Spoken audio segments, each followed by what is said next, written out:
The conference hall on Geneva Station fell silent as the holographic message played for the third time.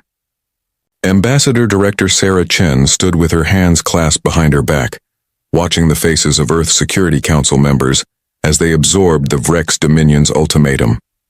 The alien's reptilian features filled the projection, scales gleaming under harsh lighting, forked tongue flickering between words. Humanity will surrender all colony worlds beyond your home system within 30 solar rotations. You will accept vassal status under Vrex authority. Refusal means total war. We have spoken. The message ended abruptly, replaced by the emblem of the Vrex Dominion, a clawed fist crushing a star. General Morrison broke the silence first. His weathered face showed no emotion, but his knuckles were white against the table's edge. How many ships do they have? Latest intelligence suggests 10,000 warships, Sarah replied quietly. Most are dreadnought class or larger. Their military-industrial capacity exceeds ours by a factor of 20. And the Galactic Council? President Okonkwo asked, though her tone suggested she already knew the answer. Sarah touched her tablet, bringing up another recording. This one showed the council chambers, a vast circular arena where representatives from 47 species deliberated on matters affecting the galaxy. The speaker, a gaseous being contained within a crystalline suit, addressed the assembly with typical council detachment. The matter of territorial dispute between the Vrex Dominion and the human provisional membership falls outside council jurisdiction. Humanity has not achieved full member status. The council will not intervene in what amounts to an internal reorganization of claim boundaries. Someone in the Security Council chamber cursed. Sarah understood the sentiment. 50 years ago, humanity had celebrated joining the galactic community. They had followed every protocol, respected every boundary, played by every rule. And now, when those rules should have protected them, the council hid behind technicalities. They're abandoning us, Admiral Kowalski said flatly. The elderly officer had commanded Earth's defense forces for 2 decades. They won't lift a finger while the Vrex dismantle everything we've built. Worse than that, Sarah added. I've reviewed the private communications. Many council species see this as inevitable. Natural selection on a galactic scale. They think we're too young, too aggressive, too unstable. Some are actually relieved the Vrex are handling what they see as the human problem. The room erupted in angry voices. Sarah let them vent for a moment before raising her hand. The gesture commanded respect. She had spent 5 years navigating council politics, and everyone in this room knew the toll it had taken on her. The question before us is simple, she said. Do we surrender or do we fight? Fight with what? Minister Zhang challenged. They outnumber us, outgun us. We've spent 50 years building colonies, not battleships. The Council's precious peace accords limited our military development, while the Vrex armed themselves without restriction. That's not entirely accurate, General Morrison interjected. He glanced at Admiral Kowalski, who nodded slowly. We may have followed the letter of Council regulations, but we never stopped being human. We never forgot our history. Sarah felt a chill run down her spine. She had suspected something like this existed, but confirmation still shocked her. What are you saying, General? Morrison stood, walking to the chamber's windows. Beyond the glass, Earth hung in the darkness like a blue jewel. Do you know what the Council species call us behind closed doors? The War Apes, the Death Worlders. They study our history like it's a horror show. World Wars I and II, nuclear weapons, genocides, conflicts that never end, just pause. They can't understand it. Most Council races have been peaceful for 10,000 years or more. War is theoretical to them, an ancient memory. And to us? President Okonkwo asked softly. To us it's Tuesday, Admiral Kowalski replied with grim humor. We've been preparing since first contact. Protocol Reaper. Every contingency, every strategy, every weapon system we could develop while staying within Council regulations. Some things we developed that definitely weren't within regulations, buried deep enough that inspectors never found them. Sarah's mind raced. The implications were staggering. You're talking about violating treaties, using restricted technologies. I'm talking about survival, Morrison said bluntly. The Council's rules were written by species that had the luxury of evolving past their violent phases naturally. We didn't get that luxury. We've been one disaster away from extinction our entire existence. We learned to be dangerous because anything less meant death. The chamber fell silent again. Sarah looked at each face around the table. These were the people responsible for 8 billion lives on Earth, and another 2 billion across the colonies. The weight of that responsibility hung heavy in the recycled air. "We need to vote," President Okonkwo said finally. "Full transparency. If we choose war, there's no going back. The council will condemn us. The Vrex will come with everything they have. We could lose everything. If we surrender, we lose everything anyway," Zhang countered. "Just slowly. Our children will grow up as subjects of the Vrex Empire. Our colonies will be stripped of resources. Everything humanity has accomplished will belong to someone else." Sarah thought about her own daughter, studying engineering on New Britannia colony. She thought about the thousands of human families who had risked everything to build new worlds. She thought about the future the Vrex would steal from all of them. "Let's vote," she agreed. The process took only minutes. Each member of the Security Council cast their vote privately, the results tabulated by the secure system. When the tally appeared on the central display, Sarah felt her breath catch. Unanimous. Every single vote for resistance. President Okonkwo stood, her voice steady despite the magnitude of the moment. "Then it's decided. General Morrison, Admiral Kowalski, activate Protocol Reaper. Ambassador Chen, you have one task left in your official capacity." Sarah understood immediately. The broadcast. Yes, the galaxy needs to understand what they've done, what they've unleashed. Okonkwo's eyes hardened. The council thinks we're primitive. The Vrex thinks we're weak. They're about to learn they're both wrong. Sarah nodded slowly. She had spent 5 years trying to make humanity acceptable to the galaxy. Now she would spend one final message showing them what humanity really was. "I'll need access to the historical archives," she said quietly. "All of them. The council species need to see what humans do when we're backed into a corner." "You'll have everything you need," Morrison promised. As the meeting adjourned, Sarah remained at the window staring at Earth below. Somewhere down there in museums and digital libraries lay the complete record of human warfare, centuries of conflict, millennia of blood and innovation born from desperation. The galaxy was about to receive an education. The Vrex wanted war. Now they would learn what that word truly meant when applied to humanity. The broadcast went out across every galactic channel simultaneously. Council protocols were supposed to prevent such massive transmissions without authorization. But humanity's tech specialists had found vulnerabilities in systems designed by peaceful species who never imagined anyone would exploit them. Within seconds, the message reached every inhabited world in Council space. Sarah Chen appeared on screens across the galaxy. She wore no formal robes, no ceremonial dress. Just a simple black suit, standing alone against a backdrop of Earth. Her expression was calm, almost serene. But her eyes held something that made viewers uncomfortable. Determination. The kind that came from absolute certainty. "This message is for the Vrex Dominion, the Galactic Council, and every species watching," she began, her voice clear and unwavering. "The Vrex have demanded humanity's surrender. The Council has chosen not to intervene, so be it. We will answer the Vrex in the only language they seem to understand." The image changed. Historical footage began playing, drawn from Earth's vast archives. The Battle of Verdun, bodies piled in trenches. The bombing of Dresden, cities turned to ash. Hiroshima, the mushroom cloud rising like a pillar of death. Footage played of human soldiers in every era, fighting with every weapon from stone axes to plasma rifles. Sarah's voice continued over the images. "You call us young, primitive, aggressive. You study our history like we're some kind of aberration. You're right that we're different. But you've never understood what that difference means." More footage appeared. The siege of Leningrad, where humans had eaten leather to survive. The Warsaw Uprising, where resistance fighters held out with stolen weapons against overwhelming force. Images of nuclear arsenals, hundreds of warheads designed to end civilization. Spacecraft bristling with weapons that violated every council regulation. Every species in the council evolved on peaceful worlds. You developed space travel through cooperation. You formed your societies around harmony. War became something your ancestors left behind thousands of years ago, Sarah continued. The footage shifted again, showing peaceful council species going about their daily lives. Markets full of different aliens trading goods, scientific conferences where knowledge was shared freely. Humanity evolved differently. Earth has tried to kill us since the moment we climbed down from the trees. Ice ages, plagues, predators that could tear us apart, volcanoes that blotted out the sun. We survived not because we were strong, but because we were adaptable. Because we learned to work together even when we hated each other. Because we mastered the art of killing anything that threatened us.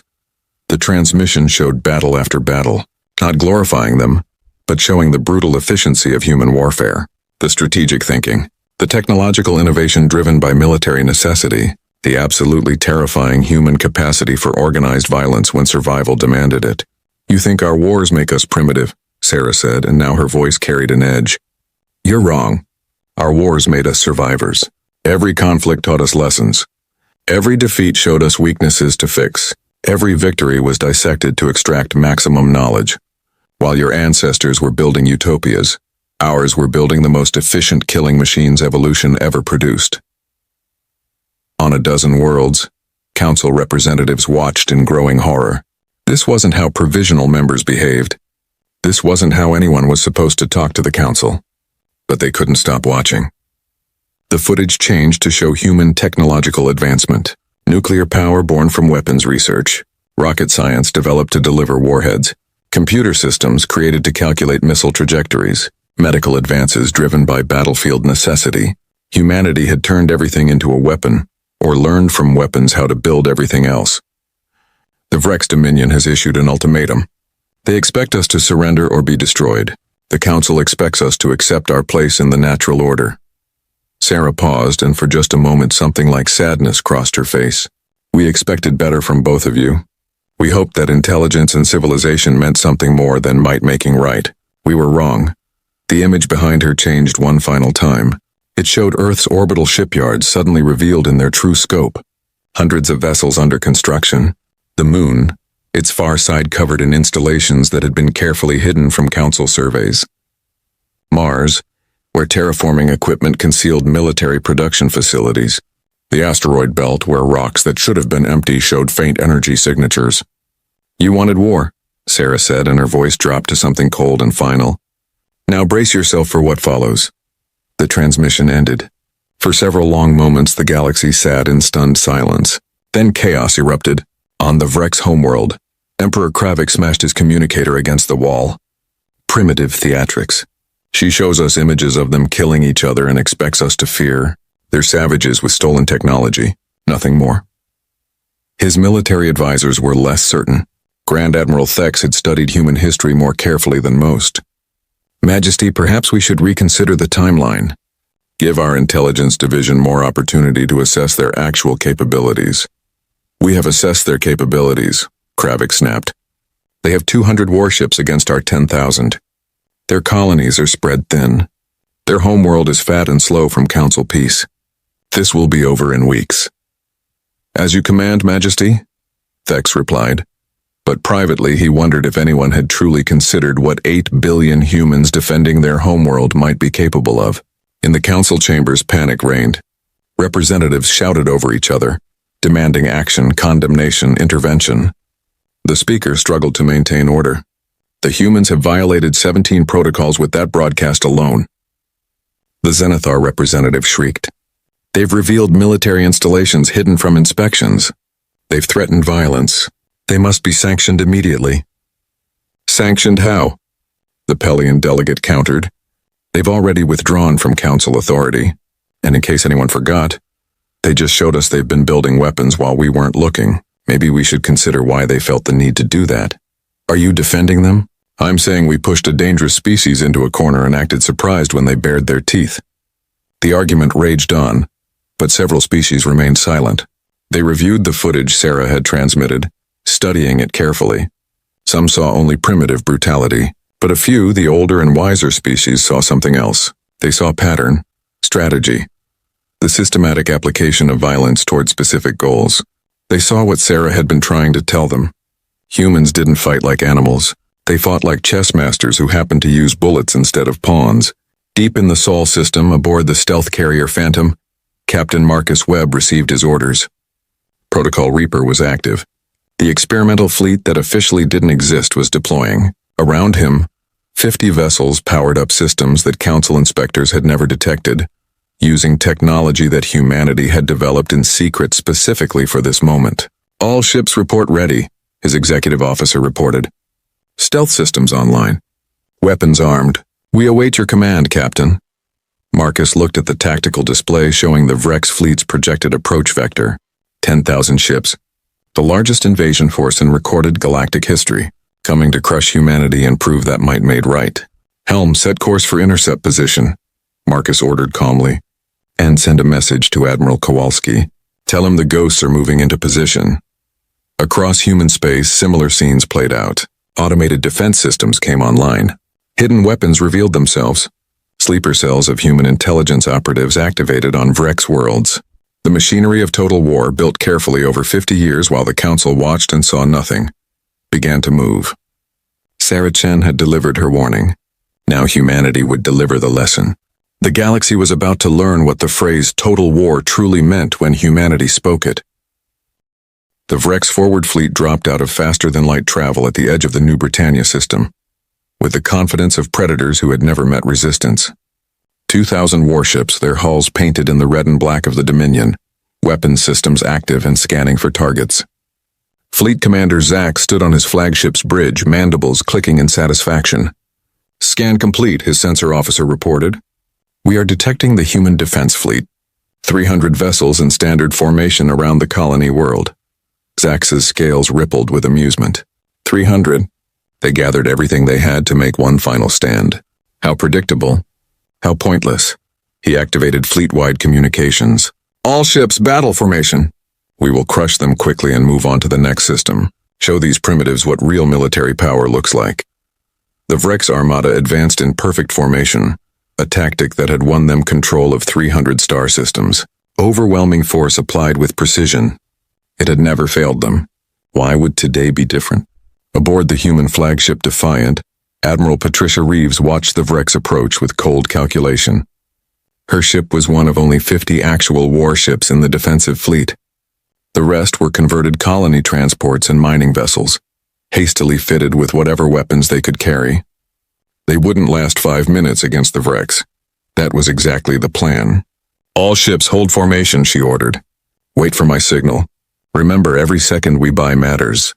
Her tactical officer, Lieutenant Chang, spoke quietly. Admiral, Captain Webb confirms the swarm is in position. Stealth protocols holding. The Vrex haven't detected anything. Patricia allowed herself a thin smile. 50 years of council oversight and they never learned. They looked for big ships, massive installations, conventional military power. They never thought to look for the small things. She touched her communicator.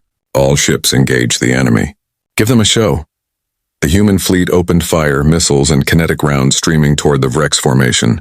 The aliens returned fire with devastating accuracy. Human ships began dying immediately, their shields overwhelmed by the sheer volume of incoming weapons. Explosions bloomed in the darkness as vessels were torn apart. Zax watched the slaughter with satisfaction. As expected, they fight bravely but uselessly. Continue advance. In 10 minutes, this system will belong to the Dominion. 8 minutes later, everything changed. The first indication something was wrong came from the sensor officer, whose voice carried confusion. Commander, I'm detecting multiple small energy signatures. Thousands of them. They're appearing all around the fleet. Define small, Zax demanded. Individual objects, each one approximately 2 meters across. They're emerging from stealth at close range. Commander, there are 50,000 of them surrounding our formation. Zax felt ice run through his veins. That wasn't possible.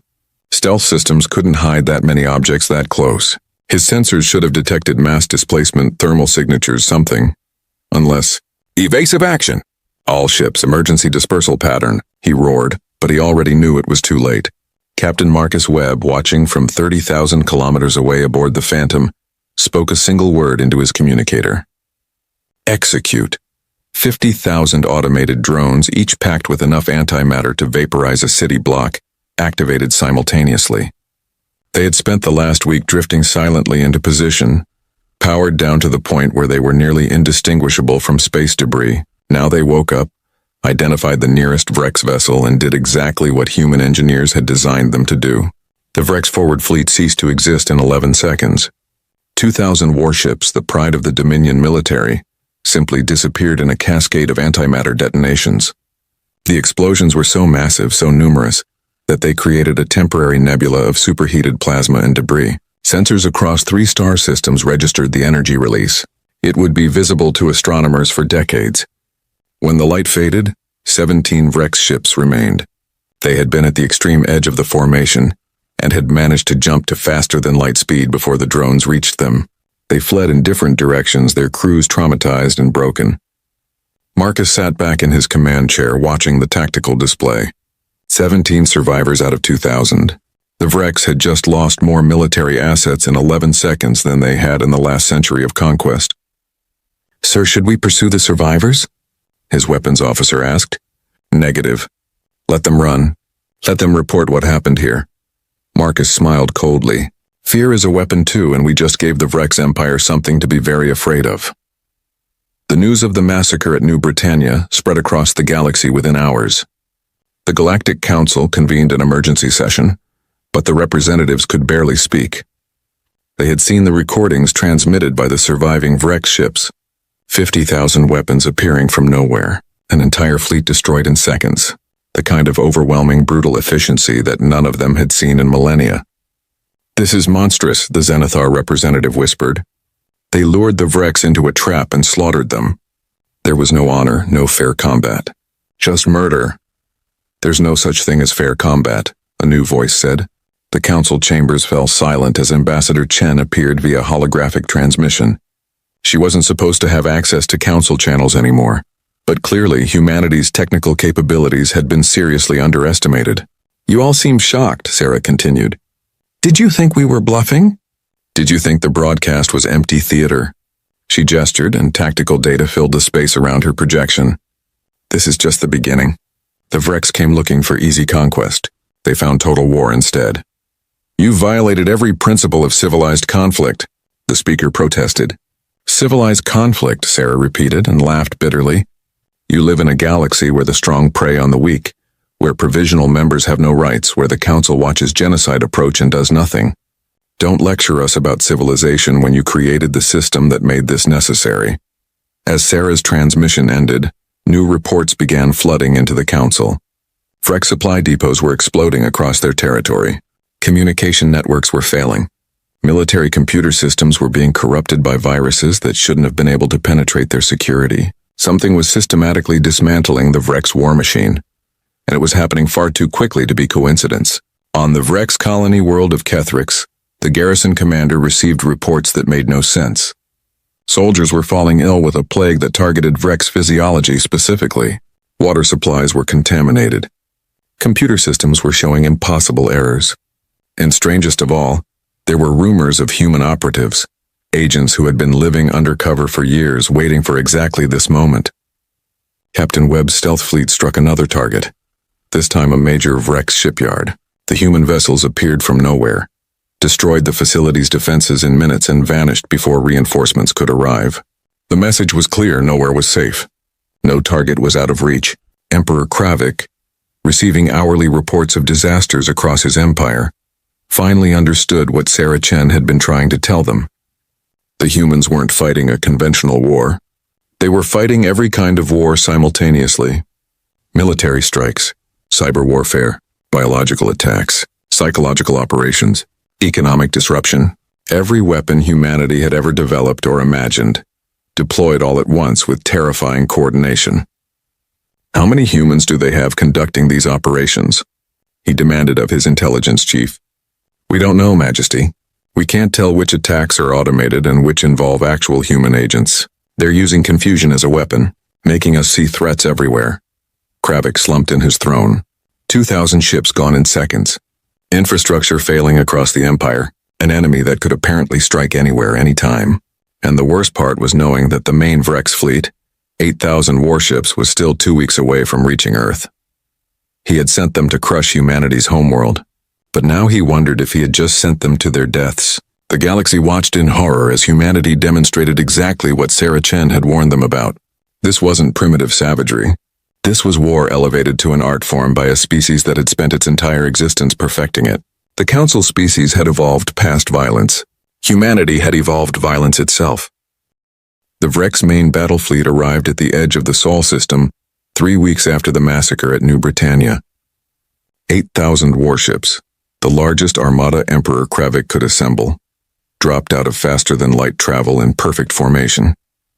On the flagship Domination's Fist, Grand Admiral Thex studied the tactical displays with growing unease. "Sensor sweep complete," the scanning officer reported. "We're detecting minimal defensive presence. Approximately 100 human vessels in orbit around their homeworld. The asteroid belt shows standard mining activity. No significant military installations detected." Thex's mandibles twitched. Something was wrong. After what happened at New Britannia, after the raids that had crippled supply lines across the Empire, the humans were defending their homeworld with only 100 ships? It didn't make sense. Unless it was another trap. "Full spectrum scan," he ordered. "Active sensors, every frequency. If they're hiding something, I want to know about it." The scans revealed nothing unusual, just a system like any other, with a blue planet orbiting its yellow star. The asteroid belt showed normal thermal signatures. The mining operations appeared legitimate. Mars had terraforming equipment, exactly as records indicated. The moon was just a moon, airless and dead. "Admiral, we're receiving a transmission from Earth," the communications officer said. Admiral Kowalski's weathered face appeared on screen. The human looked tired, older than the intelligence files suggested. "This is Admiral Kowalski of the Earth Defense Force. You are in violation of our territorial space. Withdraw immediately or face the consequences." Thex almost laughed. 100 ships against 8,000, and the human was making demands. "Admiral Kowalski, your species has caused significant damage to the Virex Dominion. This ends now. Surrender your world and we will show mercy. Resist and we will reduce your planet to ash." "You really should have learned from New Britannia," Kowalski replied quietly. "But I suppose some lessons need to be repeated." He gestured off screen. "Fire!" For 3 seconds, nothing happened. Then the asteroid belt exploded. Rocks that had seemed perfectly normal revealed themselves as hollowed-out weapons platforms. Hundreds of them containing railguns, missile batteries, and directed energy weapons, all aimed directly at the Vrex fleet. Asteroids that humanity had been modifying for 50 years, converting entire mountains of rock into fortress bombs, detonated in sequence. The Vrex formation, confident in their numerical superiority, had advanced in tight grouping. Standard doctrine for overwhelming force. It was a fatal mistake.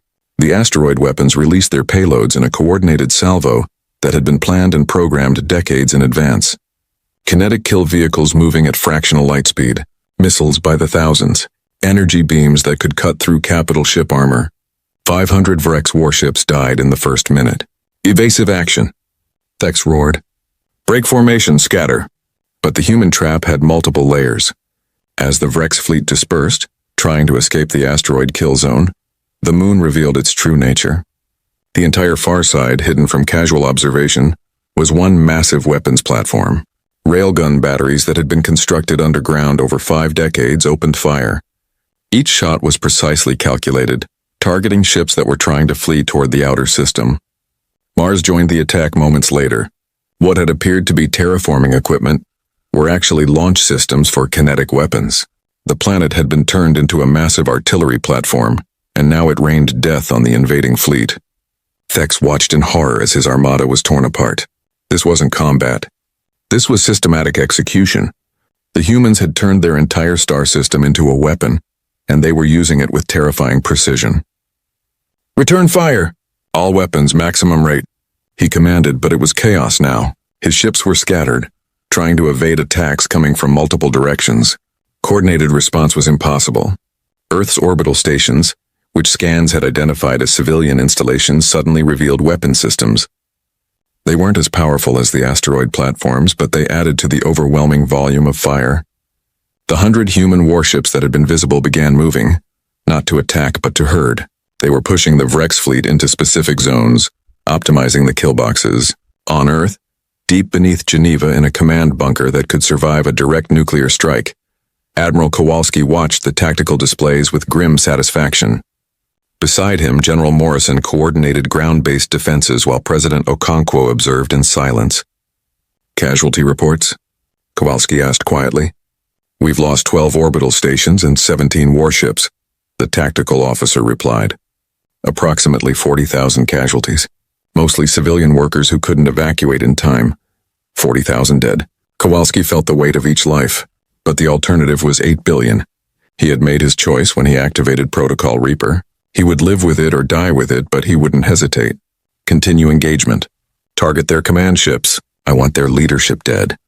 In space, the battle raged for 3 more hours. The Vrex fought desperately, trying to regroup, trying to find a way through the devastating crossfire. Some ships made it to Earth's orbit and began bombardment.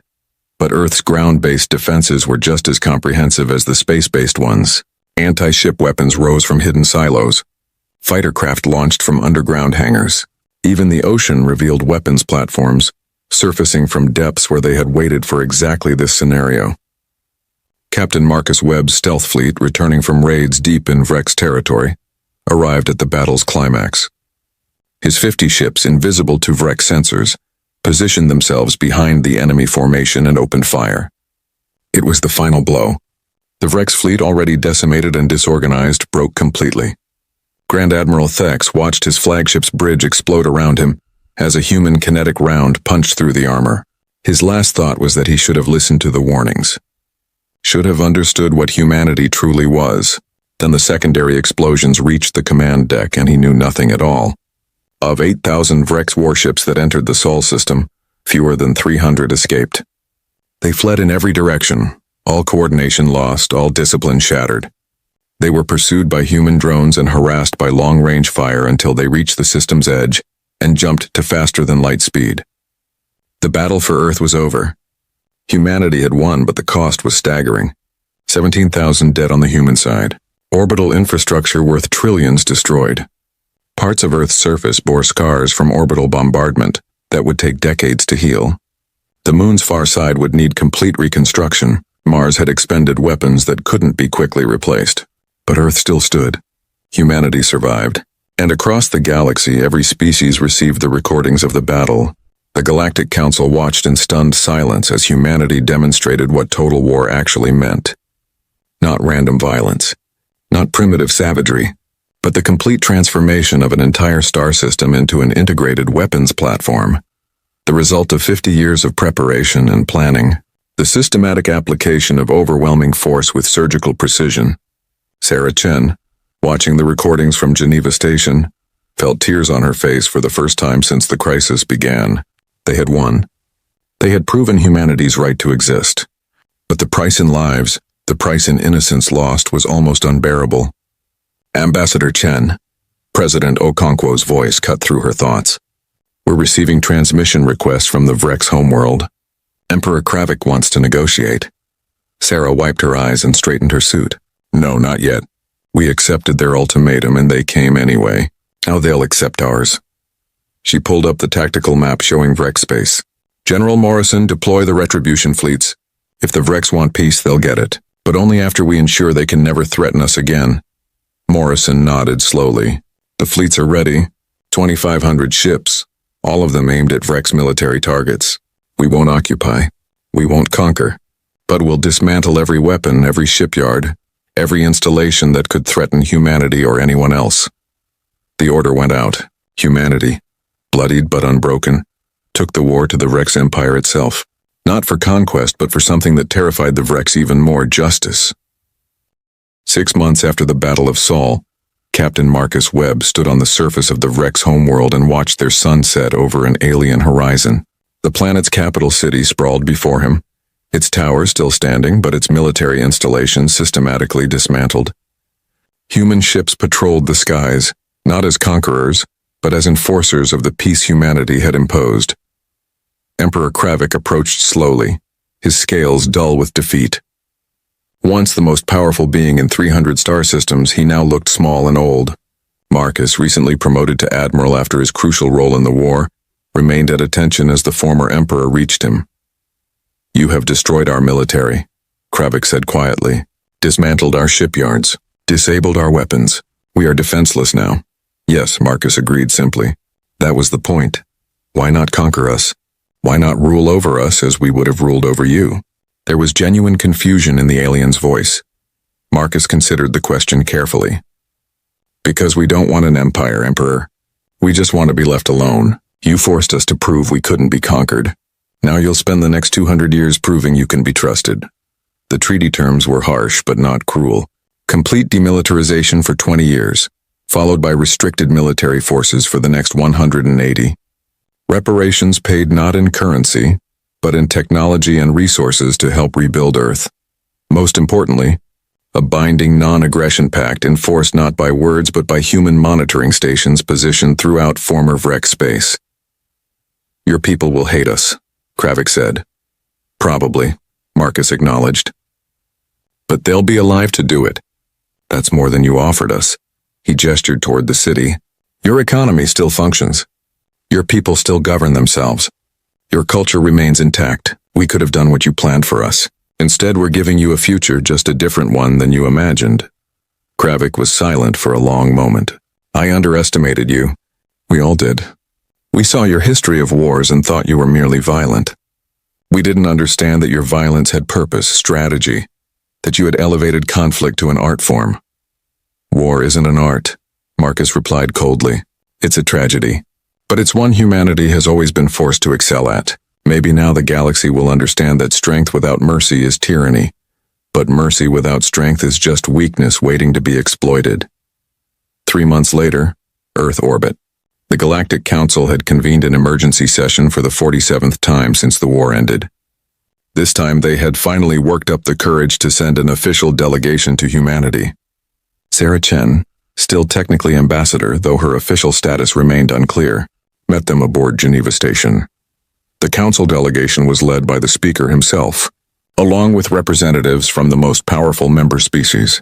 They looked uncomfortable in the human-designed meeting room, sitting in chairs made for different anatomy, breathing air that smelled wrong to them. Ambassador Chen, the speaker began carefully, the council has concluded its investigation into the recent conflict. We find that humanity employed excessive force in response to the Vrek's threat. Furthermore, the revelation of hidden military capabilities represents multiple treaty violations. The Council must condemn these actions. Sarah listened without expression, then smiled coldly. Condemn away. We're no longer interested in Council approval. The Zenithar representative shifted uncomfortably. You cannot simply withdraw from the galactic community. There are trade agreements, technological exchanges, diplomatic protocols, all of which we followed faithfully for 50 years while you looked the other way when we were threatened, Sarah interrupted. The Vreks violated every principle of council law when they issued their ultimatum. You did nothing, so we solved the problem ourselves. If that makes us unacceptable to the council, then the council is unacceptable to us. You're making a mistake, the speaker warned. Isolation will hurt you more than it hurts us. Will it? General Morrison entered the room, followed by representatives from 6 other species. Small species, minor members of the council who had always been overshadowed by the major powers. These are our new allies. The Terran Coalition, species who were tired of being ignored, threatened, and marginalized. Together we represent nearly 40 star systems and growing. We'll trade among ourselves, defend each other, build our own future. The council delegates looked at each other in alarm. This was worse than simple human defiance. This was the formation of an alternative power bloc. President Okonkwo, joining the meeting via hologram, spoke with calm authority. The council was built on a simple principle, that collective security and shared prosperity benefit everyone. But somewhere along the way you forgot that security means protecting the weak, not ignoring them. Prosperity means fair trade, not exploitation. You created a system where might makes right, then condemned us for being mighty. What do you want from us? The Pelian delegate asked, speaking for the first time. Unlike the others, he seemed genuinely curious rather than defensive. Nothing, Sarah said simply. We don't want your approval, your trade, or your protection. We've learned we can't rely on any of those things. Build your council. Make your rules. We'll build something better. The council delegation left Earth space without achieving anything. In their report, they would describe humanity as dangerous, unpredictable, and potentially destabilizing to galactic peace. They would recommend continued observation and limited engagement. They would miss the point entirely. 10 years passed. The Terran Coalition grew to 53 member species. Human technology, particularly military innovations adapted for civilian use, revolutionized coalition space. Trade flourished. New colonies were founded. And importantly, wars of conquest became extinct in coalition space. Not because warfare was banned, but because everyone remembered what happened when you pushed humanity too far. The Vurex, true to the treaty, rebuilt their society without military aggression. A new generation grew up learning the history of the war, understanding the terrible cost of imperial ambition. Some became advocates for peace. Others studied humanity obsessively, trying to understand how such a young species had defeated them so completely. Sarah Chen, now retired from diplomatic service, taught at the new Interspecies Academy on Earth. Her course on conflict resolution was the most popular in the curriculum, attended by students from dozens of species. She never glorified war, but she never apologized for humanity's actions either. The truth she taught was complex and often uncomfortable. One evening, an urgent message reached Earth from the Galactic Council. For the first time in a decade, they were requesting humanity's help. An extragalactic invasion force had been detected, moving toward Council space with overwhelming numbers. They had destroyed 3 civilizations already. The Council's military forces, designed for peacekeeping rather than warfare, were utterly inadequate. The message reached President Kim, Okonkwo's successor, during a coalition summit. She read it aloud to the assembled delegates, then looked at Sarah Chen, who had been invited as an honored guest. "What should we do?" President Kim asked. Sarah thought about the 10,000 Vrex ships that had come to destroy Earth. She thought about the Council that had watched and done nothing. She thought about the cost of war and the cost of peace. Finally, she spoke. "We help them. Not because they deserve it. Not because we've forgiven them. But because we're better than they were when we needed help." She paused, then added, "But we do it on our terms. The Council learns to fight properly or they keep dying poorly. Their choice." The response was unanimous. The Terran Coalition would assist the Galactic Council, but the days of humanity begging for acceptance were over. Now the galaxy would learn from humanity, or it would fall to threats it couldn't understand. Ambassador Wei, Sarah's protege, delivered the Coalition's response to the Council delegation. "You spent 50 years teaching us we were too violent, too aggressive, too dangerous. Now you're facing an enemy that makes the Vrex look peaceful, and you come to the species you condemned for understanding violence. Here's what we'll teach you. War isn't about honor or glory. It's not about fair combat or civilized rules. War is about survival, and humanity has spent 200,000 years learning to survive." The delegation was led to a secure briefing room, where Coalition military advisors began, outlining strategies that made the Council representatives uncomfortable. Asymmetric warfare, guerrilla tactics, the systematic application of force against enemy logistics, psychological operations, every brutal lesson humanity had learned through millennia of conflict. "This is overwhelming," the speaker admitted after 3 hours of briefing. "We're a peaceful people. This kind of thinking is alien to us." "That's why you're losing," General Torres, Morrison's successor, replied bluntly. "The invaders aren't peaceful. They're not going to negotiate.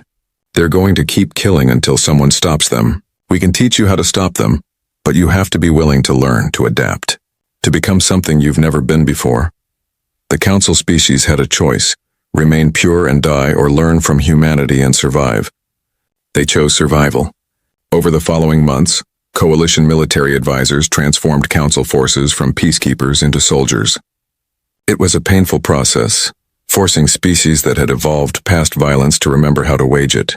But humanity never let them forget why they were learning. Sarah Chen, watching the training from Earth, felt an odd mixture of pride and sadness. Humanity had proven itself to the galaxy, but in doing so they had changed the galaxy forever. The age of peaceful expansion was over. Reality had intruded on the Council's utopian vision, and humanity was the teacher none of them wanted but all of them needed.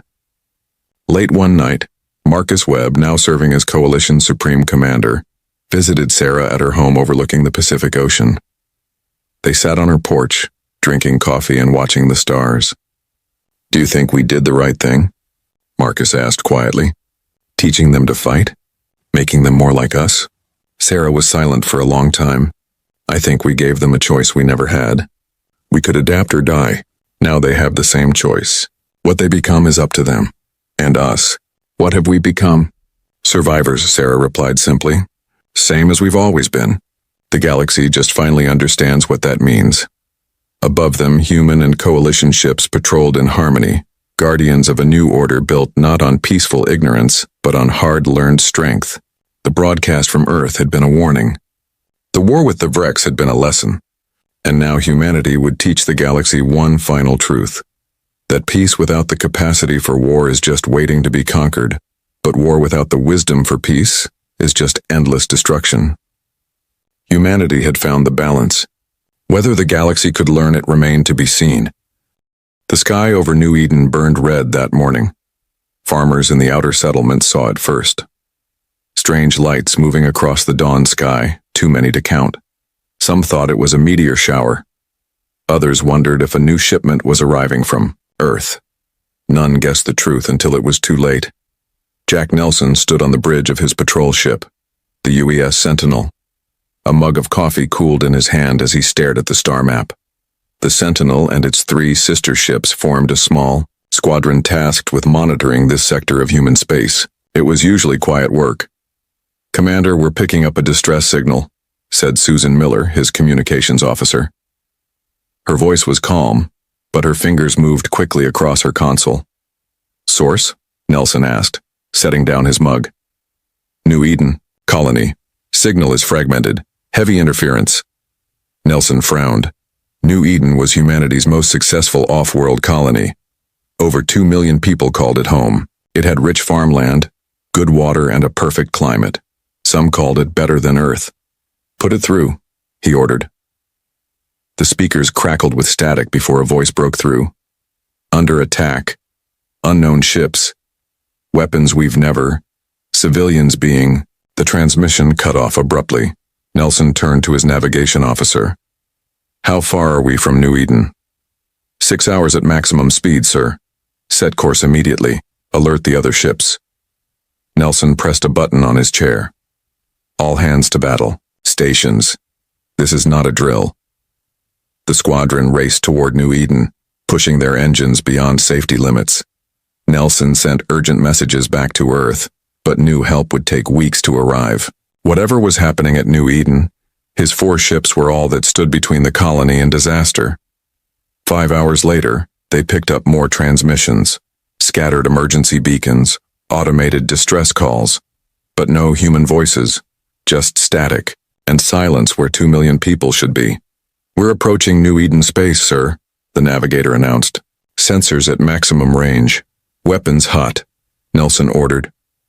His mouth felt dry. As they entered the New Eden system, sensor screens lit up with debris. Pieces of ships floated in space. Some were colony vessels. Others were unidentifiable. "My God," whispered Miller. "What happened here?" The main view screen showed New Eden's sun shining brightly. Its planets were in their normal orbits. Everything looked as it should, until they approached the 3rd planet, New Eden itself. The once blue world now glowed orange and red. Where vast oceans and green continents had been, only fire and smoke remained. The colony's orbital stations were gone. In their place drifted twisted metal and frozen bodies. "Full scan of the planet," Nelson ordered, his voice hollow. The science officer, Ryan Powell, worked his console with shaking hands. Surface temperature exceeding 1,000 degrees in most regions. Atmosphere composition changed. High levels of carbon, sulfur, and... "Sir, there's radiation I've never seen before." "Life signs?" Nelson asked, though he already knew the answer. Powell shook his head. "None, sir. Nothing could survive this." Nelson gripped the arms of his chair. "Were we too late? Is whatever did this still here?" "Detecting energy readings at the edge of the system," Miller reported. "Multiple objects moving away at high speed." "Can we follow?" Nelson asked. The engineer's voice came through the comm. "Engines are already pushed beyond limits, sir. If we try to pursue, we'll burn out completely." Nelson slammed his fist against his chair. "Get me visual on those objects." The screen shifted to show distant points of light moving against the stars. Their formation was too perfect to be natural. As the computer enhanced the image, strange ships came into focus. They were unlike any vessel Nelson had seen. Sleek, curved, almost organic in appearance. "Record everything," Nelson ordered. and scan for any survivors, escape pods, emergency shelters, anything. For 6 hours, the squadron searched. They found only ruins and death. New Eden, once humanity's greatest achievement in space, had been wiped clean of life. The colony's main city, its farms, its research stations, all gone. 2 million lives snuffed out without warning or mercy. As Nelson recorded his report in his cabin later, he struggled to keep his voice steady. The attack on New Eden appears to have been thorough and deliberate. No attempt was made to communicate or negotiate. This was not a resource raid or territorial dispute. This was extinction. He paused the recording and closed his eyes. Images of New Eden before the attack filled his mind. He had visited last year. Children playing in parks under an alien but beautiful sky. Scientists proudly showing off new crop varieties adapted to New Eden's soil. A thriving human world. A knock at his door interrupted his thoughts. Miller entered, her face pale. "Sir, we've managed to intercept some transmissions from the departing fleet. Our translation program can't decipher most of it, but we got one phrase clearly." She handed him a datapad. Nelson read the words and felt ice form in his stomach. "The purge has begun. They're not stopping with New Eden, are they?" Miller asked quietly. "No, I don't think they are." Nelson stood up. "Set course for Earth, maximum sustainable speed. We need to warn everyone." As the squadron turned toward home, Nelson stood at the viewport in his quarters, looking back at the burning world they were leaving behind. In all of human history, no single attack had killed so many people at once. Not the ancient world wars, not the colonial conflicts, not even the brief battles during humanity's expansion to the stars. "Who are you?" he whispered to the distant enemy ships now beyond visual range. "Why did you do this?" He knew humanity would not take this attack without response. Earth and its colonies had been at peace for generations, but the old warrior spirit remained. Humanity had spread to the stars not just with curiosity and hope, but with the determination and grit that had defined the species since its beginning. Nelson thought of Earth's massive shipyards around Mars and Jupiter, the mining operations in the asteroid belt, the research labs developing technologies these attackers had never seen. "You just woke a sleeping giant," he said to the empty space where the enemy had been. "And we have long memories." As the Sentinel and its sister ships accelerated toward Earth, Nelson began preparing the briefing that would change human history forever. Behind them, New Eden continued to burn, a funeral pyre for 2 million souls and for humanity's age of innocence. Ahead lay war on a scale the galaxy had never witnessed. 3 weeks passed since the destruction of New Eden. The news spread across Earth and all 27 human colonies like a shockwave. Grief turned to anger. Anger hardened into resolve. Today, representatives from every human settlement gathered. In the Great Hall of the United Earth Government in Geneva, the room buzzed with tense voices. Screens on the walls showed the burning remains of New Eden from different angles. Admiral Grace Winters entered the hall. The room fell silent. She was tall, with gray hair cut short and eyes that had seen decades of service. Today, those eyes held a cold fury that made even veteran politicians step back. She walked to the central podium, her uniform crisp and decorated with medals from conflicts most people had forgotten. Behind her, a team of officers and scientists arranged data displays. "Ladies and gentlemen," she began, her voice firm and clear. 3 weeks ago, Commander Jack Nelson and his patrol squadron discovered the complete destruction of New Eden Colony. All 2.3 million settlers are confirmed dead. Images appeared on the screens. Orbital shots of glass plains where cities once stood, molten rock where forests had grown, boiled away oceans that had teemed with transplanted earth fish. "We have identified the species responsible," Winters continued. She nodded to a scientist who brought up a new image. It showed one of the alien ships, captured from Nelson's recordings. They call themselves the Vexar Dominion. The image changed to show biological diagrams. The aliens were tall, with multi-jointed limbs and armored bodies. They had 4 eyes arranged in a line across their angular heads. "Our scientists have studied the limited data we have," Winters explained. The Vexar evolved on a harsh world with few resources. Competition was extreme. They developed a culture where expansion is not just desired, but necessary for survival. They view other intelligent life as competition that must be eliminated. A murmur ran through the crowd. President Alan Garcia stood up. He was a stocky man with a weathered face and steady hands. Have they responded to our attempts at communication? Yes, Mr. President, Winters replied. After multiple attempts across various frequencies and formats, they sent one message. She pressed a button, and a harsh clicking voice filled the hall. Your kind will be removed. The assembly erupted. Some shouted in anger, others called for immediate military action. A few demanded evacuation of outer colonies. President Garcia raised his hands for quiet. Gradually, the noise died down. I have spent the past 3 weeks in constant meetings with military leaders, scientists, and colony representatives, Garcia said. I have reviewed all options. I have considered every possible response. He walked to stand beside Admiral Winters. Humanity has always sought peaceful solutions. Since we reached the stars, we have met 6 other intelligent species. With all of them, we established diplomatic relations. We trade, we share knowledge, we respect boundaries. Garcia's voice grew harder. The Vexar have rejected this approach. They have committed genocide against our people without provocation or warning. They have stated their intention to continue until we are extinct. He looked around the room, meeting the eyes of colony leaders, military officers, and Earth representatives. Let me be clear in our response, Garcia declared. As of this moment, every shipyard, every factory, every resource at our disposal will be dedicated to one purpose, the creation of the largest war fleet ever assembled. The room grew completely silent. The Vexar have made a catastrophic error, Garcia continued, his voice rising. They destroyed one human colony. 700,000 warships will be our reply. For a moment, no one moved or spoke. Then a colony leader from Alpha Centauri stood. My world pledges all resources to this effort. Another representative rose. Tau Ceti stands with Earth. One by one, they all stood.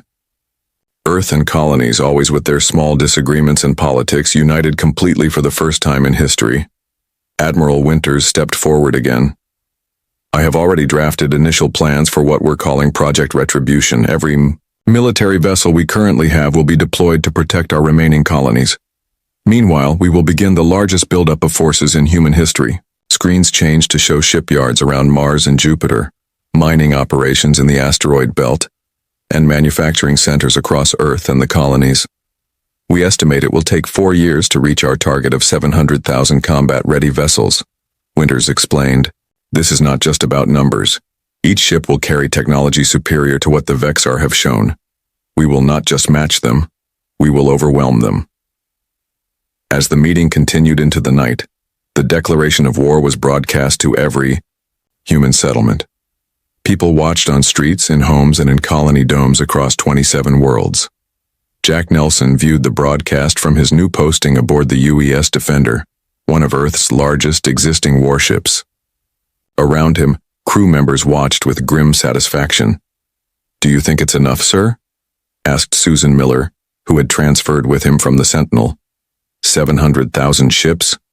Nelson thought about the burning world of New Eden, the 2 million voices silenced forever. It has to be, he said quietly, because the alternative is extinction. Across human space, people went to work with new purpose. Factories that had made farming equipment now produced armor plating.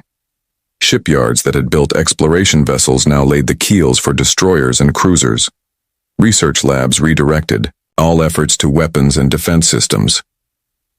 On Mars, the largest shipyard in the solar system tripled its work crews. The foreman, Ben Harris, had lost his sister and her family on New Eden. As he watched molten metal pour into molds for ship hulls, he felt a grim satisfaction. This one's for Sarah, he whispered as the first new warship frame took shape. In orbital labs around Saturn, Dr. Olivia Ross led a team developing new propulsion systems. She had been studying peaceful applications before the attack. Now her brilliant mind focused on making human ships faster and more deadly than anything the Vexar had. We need at least 2 major technological advantages, she told her team as they worked through another sleepless night. If we can't outgun them yet, we'll outsmart them. Even children joined the effort. Schools across human space added military, history, and tactics to their lessons. Teenagers volunteered for early service training. The youngest collected scrap metal or grew extra food to support the workers. The Vexar had expected to destroy a divided, peaceful species unprepared for total war. Instead, they had awakened a sleeping giant with a history of warfare stretching back thousands of years. President Garcia toured a new shipyard built in Earth orbit. As he watched a cruiser take shape, an aide approached with a datapad. "Sir, intelligence reports the Vexar have destroyed another world. Not human, but the Zentari, a species we've had friendly contact with." Garcia's eyes hardened. Add it to the reckoning that's coming. As the first year of preparation ended, humanity changed from a peaceful, exploring civilization to a war machine with one purpose: survival. And beyond survival, retribution. The Vexar were still out there, moving through space, destroying worlds. But now, for the first time, a force was building that could stop them, and the Vexar had no idea what was coming. 1 year passed since humanity declared war on the Vexar. Captain Olivia Ross stood on the observation deck of Luna Command, watching as another group of warships left Earth orbit. The ships looked like silver needles against the blackness of space. Each one carried weapons that didn't exist a year ago. Olivia had been a civilian engineer before New Eden. Now she wore the uniform of the United Earth Defense Force and commanded the UES Retribution, one of the new Nemesis-class dreadnoughts. The ship was 4 times larger than any vessel humans had built before the war. Commander Peter Wright joined her at the viewport. He was a career military officer with a shaved head and serious eyes. The mining operations in the asteroid belt have increased output by another 15%, he reported. The Jovian shipyards are now producing a cruiser every 14 hours. Olivia nodded. And Mars? 6 destroyers per day. They've converted the entire northern plains into factory space. Similar reports came from all across human space. Alpha. Centauri's shipyards worked non-stop. The research stations around Tau Ceti had developed new shield technology. Every colony, no matter how small, contributed to the war effort. "How many ships do we have now?" Olivia asked. "Just over 200,000 combat-ready vessels," Wright replied. "With another 500,000 in various stages of construction. We're ahead of schedule." Olivia turned from the viewport.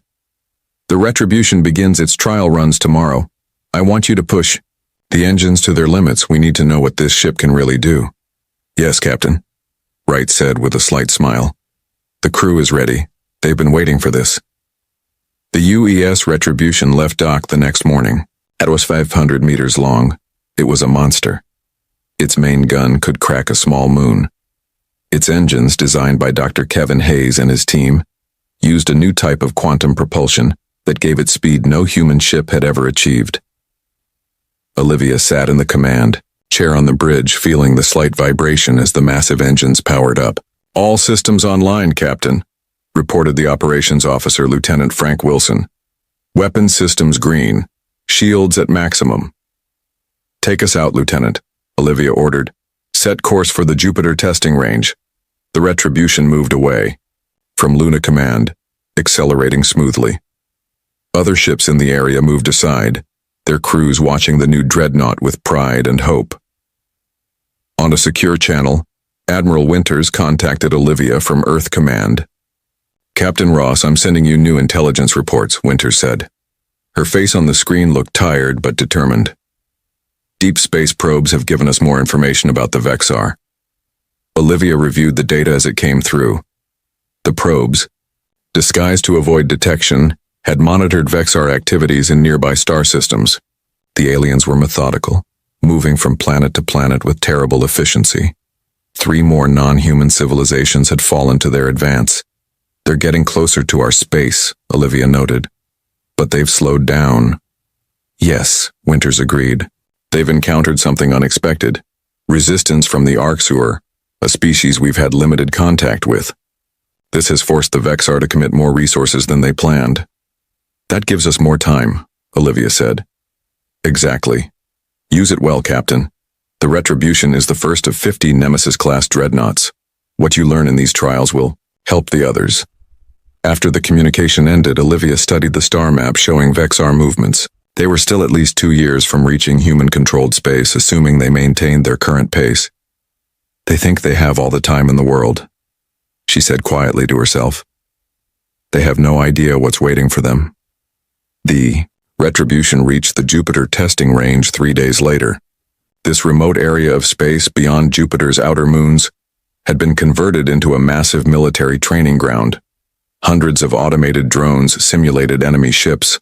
Artificial asteroids provided obstacles for navigation drills. Begin weapons. Test sequence, Olivia ordered. The Retribution's main gun charged with a low hum that vibrated through the ship. On the bridge, Weapons Officer Lieutenant Aaron Foster monitored power levels. Target acquired, he reported. Test asteroid A7, distance 300,000 kilometers. Fire when ready, Olivia said. The gun discharged. A beam of concentrated energy, invisible in space, struck the asteroid. For a moment, nothing happened. Then the massive rock cracked from inside, glowed red, and exploded into thousands of pieces. Direct hit, Foster reported with a smile. Destruction complete, power system stable. For the next week, the Retribution ran drill after drill. The new engines pushed the ship to speeds that would have torn apart older vessels. The shield systems deflected impacts that would have destroyed previous defense systems. The crew, all volunteers who had trained together for months, worked with growing confidence. During a short break, Olivia received a transmission from Dr. Hayes at the Quantum Warfare Division on Earth. Captain, we've made another breakthrough, the scientist said, his eyes bright with excitement. We've found a way to detect Vexar ships even when they try to hide their energy signatures. How soon can we implement it? Olivia asked. The software update is ready now. Hardware modifications will take about 2 weeks per ship. Start with the Retribution, Olivia said. We'll serve as the test platform. Throughout human space, similar advances were happening almost daily. Engineers who once designed entertainment systems now created targeting computers. Doctors who had treated common illnesses now developed ways to counter Vexar biological weapons. Farmers grew food with one hand and trained with weapons with the other. Earth, once divided by old national borders, now functioned as a single war machine. The colonies, once focused on their own development, now shared every resource without hesitation. In a secure meeting room at Earth Command, Admiral Winters gathered her top commanders. Jack Nelson, now promoted to Admiral, was among them. So was Susan Miller, now a captain with her own ship. The time has come to move from preparation to action, Winters told them. Our first battle groups will deploy beyond our borders next month. Intelligence suggests the Vexar will reach the Procyon system within 6 months. We will meet them there. Nelson studied the battle plans. We're sending 150,000 ships? That's almost our entire current fleet. Yes, Winters replied. The Vexar must understand from our first encounter that they face not just defeat, but annihilation. We'll continue building ships here while the battle groups deploy. As the meeting ended, Nelson spoke privately to Winters. Do you think it's enough?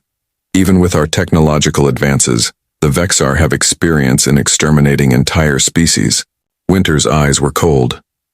The Vexar have never faced humans before. They've never encountered a species born of a world where life itself is constant competition. Every civilization they've destroyed so far evolved in more peaceful environments. Earth shaped us differently. For better or worse, Nelson agreed. For this moment, Admiral, Winters said, it's for better. The Vexar believe they are the ultimate predators. We're about to show them what real predators look like. As Olivia Ross completed the Retribution's trials and prepared to join the first battle group, she received her official orders. The human fleet would make first contact with the Vexar in the Procyon system. The waiting was over. The response to New Eden was about to begin. And somewhere in the darkness between stars, the Vexar continued their advance. unaware that the next civilization they encountered would be the one that ended their dominion forever. 2 years and 8 months after the fall of New Eden, the vanguard of humanity's armada entered the Procyon star system. 150,000 warships divided into 20 battle groups. They made no attempt to hide. Their engines burned, bright against the darkness of space. Fleet Admiral Daniel Harris commanded from his flagship, the UES Judgment. He was 52 years old with a weathered face and steady hands. Before the war, he had been a peaceful explorer. Now he led the Mao, largest fighting force humans had ever assembled. "All ships report ready, Admiral," said his executive officer, Commander Amy Evans. "Battle Group Omega has taken position near the outer planet." Harris nodded. "Begin broadcasting on all frequencies in the Vexar language." The message was simple. "We are humanity. You destroyed New Eden. We have come in response." They sent it continuously for 3 days as the fleet spread through the system. Intelligence reports had confirmed that the Vexar would arrive soon. This system was next in their path of destruction. On the 4th day, sensors detected unusual energy readings at the edge of the system. "Multiple objects emerging from faster-than-light travel," reported the sensor officer. "Configuration matches. Vexar vessels." Harris leaned forward in his command chair. "How many?" "Initial count shows approximately 30,000 ships, sir." Harris felt a moment of satisfaction. The human fleet had a 5-to-1 advantage. The Vexar clearly weren't expecting to find humans here, so far from Earth. "All battle groups to combat positions," Harris ordered. "Direct Battle Group Omega to make first contact." Rear Admiral Maria Clark commanded Battle Group Omega from the UES Vengeance. She had been a tactical officer on a small patrol ship before the war. Now she controlled 7,500 warships. Her battle group formed a wide half-sphere facing the oncoming Vexar fleet. "They're moving into attack formation," Clark's tactical officer reported. "Their speed is increasing. Hold position," Clark ordered. "Shields at maximum. Weapons charged, but do not fire until my command." The Vexar ships were sleek, organic-looking constructs that moved with unnerving coordination. They spread out like a giant hand reaching for the human vessels. When they came within 500,000 kilometers, they launched their first attack, energy weapons that lit up space with blue-green light. "Shields holding," reported Clark's defense officer. "No damage to any ships." Clark allowed herself a small smile. The new shield technology developed by human scientists was working. The Vexar weapons, so devastating against unprotected planets, couldn't penetrate these defenses. "Return fire," she ordered. "All ships, full barrage." The human fleet fired, as one. Thousands of energy beams crossed space. The Vexar ships tried to evade, but humans had studied every scrap of data from New Eden. They had analyzed Vexar movement patterns. They had prepared for this moment. The first wave of fire destroyed over 1,000 Vexar ships. The alien fleet briefly pulled back, then attacked again with different weapons, missiles that split into multiple warheads. Some got through. 15 human ships exploded, but the rest of the fleet adjusted their defenses and continued firing. Clark contacted Admiral Harris. "The enemy is testing our capabilities. They're trying different weapons to find our weaknesses." "As expected," Harris replied. "Implement Battle Plan Theta." Clark nodded and gave new orders. Her battle group changed formation, creating what appeared to be a weak point in their defenses. The Vexar fleet immediately concentrated fire on that area. When the alien ships closed in, human vessels hidden behind nearby moons emerged and attacked the Vexar from behind. Caught between two forces, over 5,000 alien ships were destroyed in minutes. The battle continued for 14 hours. The Vexar fought with ruthless efficiency, sacrificing some ships to test human defenses, then changing tactics when they found no success. They tried biological weapons, which human ships detected and neutralized before they could reach their targets. They attempted computer attacks, but human systems had been designed with new safeguards. Humans had spent years preparing for this fight. The Vexar were facing a species whose entire history was marked by conflict and innovation in warfare. By the 8th hour, the Vexar lost half their fleet. By the 12th hour, they attempted to retreat. The human fleet pursued, cutting off their escape routes.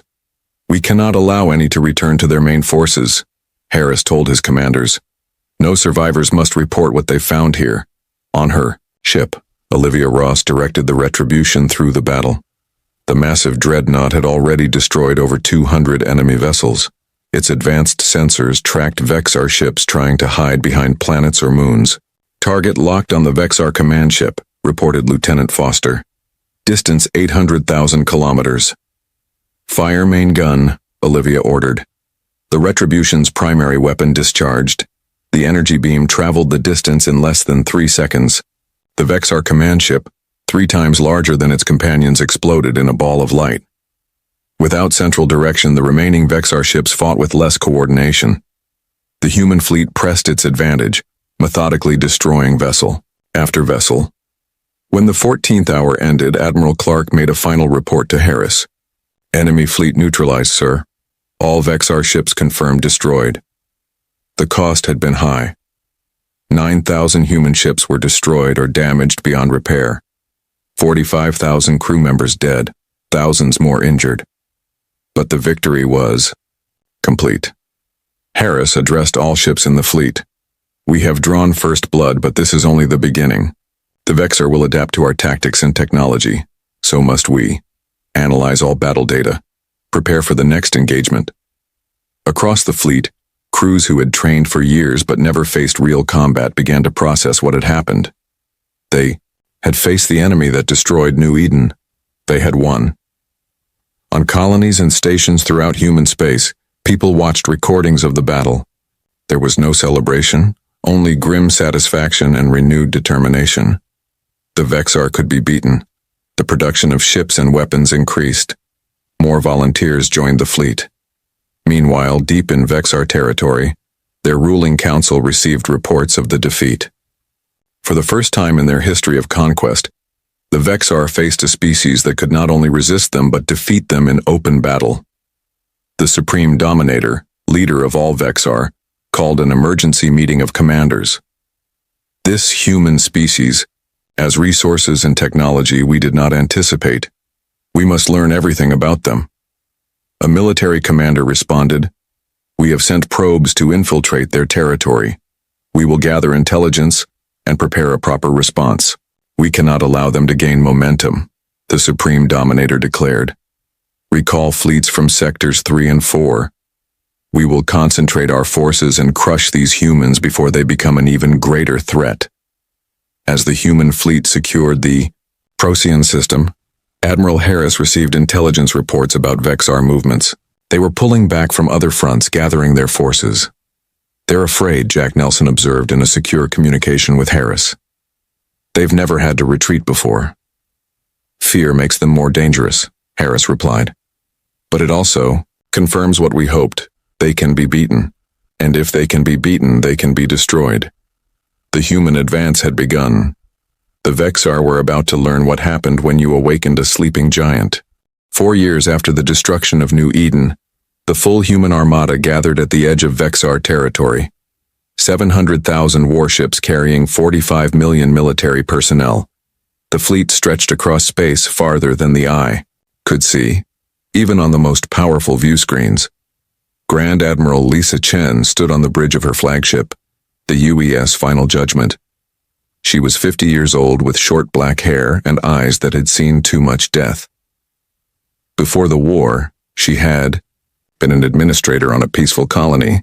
Now she commanded the largest military force ever assembled by any species in known space. "All fleet groups report ready, Admiral," said her Chief of Staff, Captain Eric Barnes. Chen nodded. "Begin the advance. All ships to maintain formation." The massive armada moved forward as one, entering the Vexar home system. Intelligence from advanced probes had confirmed the Vexar had pulled back all their forces to defend their homeworld. 500,000 ships arranged in defensive rings around their planet. As the human fleet approached, Chen opened a channel to all ships. "This is the moment we have prepared for. New Eden will be avenged today. Fight with discipline and precision. Remember those we lost." The Vexar detected the human fleet's approach. Their ships moved to intercept, But something had changed in their tactics. Instead of the aggressive attacks they had used in previous battles, they held back. In tight defensive formations, they're afraid, observed Admiral Jack Nelson from his command ship. In the 4 years since discovering the ruins of New Eden, he had fought in 12 major battles against the Vexar. He knew their tactics well. They should be, replied Admiral Maria Clark over the secure channel. They never expected us to reach their homeworld. They never expected us to build a fleet this size. Chen opened communication with the Vexar. This is humanity, she transmitted. You destroyed one of our colonies. You murdered 2.3 million of our people. You declared your intention to remove our kind from existence. Now we have come to deliver our response. For several minutes there was no reply. Then a transmission came through. The Vexar Supreme Dominator appeared on the screen. Its armored carapace showed signs of age, its 4 eyes focused intently on Chen. We recognize our error in judgment, it said in a clicking, translated voice. We offer reparations and territorial concessions. We seek peace. A murmur ran through the bridge crew. This was unexpected. The Vexar had never offered peace to any species before. Chen's face remained hard. New Eden can never be restored. Its people can never be brought back. You chose to make humans your enemy. Now you will face the consequences of that choice. She cut the transmission and gave the order. All ships, commence attack. The human fleet moved forward in perfect coordination. 4 years of war had turned them into a frighteningly efficient machine. The newer ships carried weapons and defenses the Vexar had never seen before. Even their older vessels had been upgraded with technology developed during the long conflict. The Vexar fought desperately to defend their homeworld. They used every weapon, every tactic they had developed in thousands of years of conquest. Ships on both sides exploded into clouds of debris. Energy beams crisscrossed space. Missiles traced burning lines between the fleets. On the UES Retribution, now bearing the scars of dozens of battles, Captain Olivia Ross directed her crew with calm efficiency. The massive dreadnought had become famous among the fleet for destroying more enemy vessels than any other ship of its class. They're concentrating their fire on our left flank, she reported to Chen, trying to create a gap in our formation. Reinforce that sector, Chen ordered. Battle Group 7 to move to support position. The battle raged for 3 days. Space around the Vexar homeworld became a graveyard of ships from both sides. Human vessels fought with a cold fury born of 4 years of war and the memory of New Eden. The Vexar fought with the desperation of a species facing extinction. By the 3rd day, the Vexar fleet had been reduced to less than 50,000 vessels. The human armada, despite heavy losses, still had over 500,000 ships operational. The outcome was no longer in doubt. Chen ordered a ceasefire. Her ship established direct visual communication with the Vexar leadership in their planetary capital. You have a choice, she told the Supreme Dominator. Unconditional surrender with these terms. Complete disarmament, supervision of your society for the next century, and integration into the galactic community with strict limitations on your expansion. Or we finish what we started. The Supreme Dominator's armored carapace showed damage from a partial collapse of its command center. Its usual arrogance was gone, replaced by resignation. We surrender, it said simply, giving humanity the first surrender in Vexar history. As the human fleet established orbit around the Vexar homeworld, Captain Frank Mitchell stood on the bridge of his ship, the UES Memorial. The vessel had been named in honor of New Eden's victims, and its crew was composed entirely of people who had lost family in the colony's destruction. I never thought we'd actually make it here, Mitchell said quietly to his executive officer. From one destroyed colony to the conquest of the most aggressive species in known space. All in 4 years. The cost had been immense. 120,000 human ships destroyed, millions of personnel lost, 4 years of humanity's progress devoted entirely to war. Every family across human space had lost someone in the conflict. Yet even in victory, humanity demonstrated what truly set it apart from the Vexar. Medical ships descended to treat injured civilians on the alien world. Relief supplies followed. The occupation would be firm, but not cruel. President Garcia addressed humanity from Earth. Today marks the end of this war, but also the beginning of a new chapter for our species. We have demonstrated that humanity will defend itself with unmatched resolve. Yet in victory we choose mercy over vengeance, rehabilitation over extinction. The stars will know that humans protect their own, but they will also know that we strive to be better than those who wrong us. On a hill overlooking what had once been the Vexar capital, now partly in ruins, Commander Jack Nelson supervised the construction of a memorial. He had come full circle, from discovering the destruction of New Eden to witnessing the surrender of those responsible. The memorial contained the names of every human lost in the conflict, beginning with the colonists of New Eden. Nelson ran, his fingers over the first section of names, remembering the burning world he had found 4 years ago. The final inscription read, "They destroyed one human colony. 700,000 warships," was our reply. "Let the galaxy remember both our wrath and our wisdom." As human ships began the long journey home, leaving occupation forces behind, other species throughout nearby space watched with newfound respect and caution. The peaceful humans had revealed themselves to be the most formidable warriors the galaxy had ever seen. They had built the largest fleet in history in just 4 years. They had defeated a species that had been undefeated for millennia. And then, most surprisingly, they had shown mercy. The message was clear to all watching. Humanity wished for peace. But if forced to war, they would bring a response so overwhelming that no enemy could stand against it. In the decades that followed, as ships returned to exploration rather than battle, as factories returned to civilian production, as the Vexar slowly integrated into the galactic community under human supervision, one lesson remained clear. The stars belonged to many species, but when the darkness of space threatened peace, humanity stood ready to light the way, or to light the fire,